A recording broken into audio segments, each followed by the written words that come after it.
Assalomu alaykum aziz vatandoshim. Imkoniyatingiz bo'lsa, like bosing, komment yozing, qo'lingizdan kelsa tarqatib qo'ying.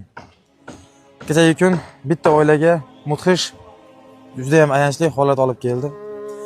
Bu sinov biz o'zbegimizga eskitdan yot, hammamizning boshimizda o'ziga yarasha qiyinchiliklarimiz bo'lib kelmoqda.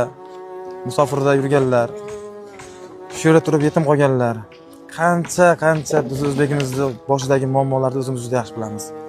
Shunday holatda bir oilaga bir musibat keldi. Ya'ni butun boshli uylar yonib ketdi.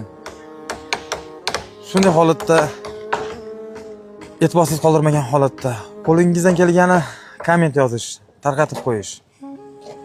Bundan ortinsangiz biz xursand bo'lamiz. Shunday qishli qarovli kunlarda ko'chada qolish degan narsa, kimnidir eshigini taqlatib borish degan narsa juda ham qiyinligini biz o'zbeklar juda yaxshi bilamiz.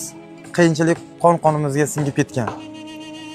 Shu sababli e'tiboringizni ayamasdan iloji boricha ko'proq odamga tarqating.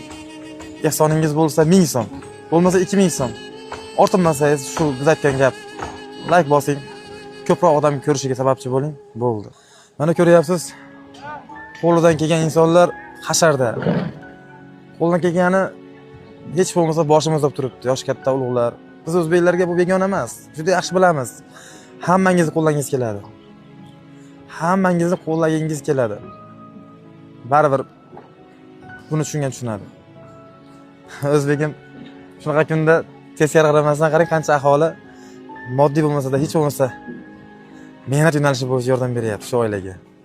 Hammangizdan Allohning o'zi rozi bo'lsin. Qilgan insonlaringizni, yordamlaringizni, qo'llab-quvvatlaganingizni o'zlariga qabul qilsin.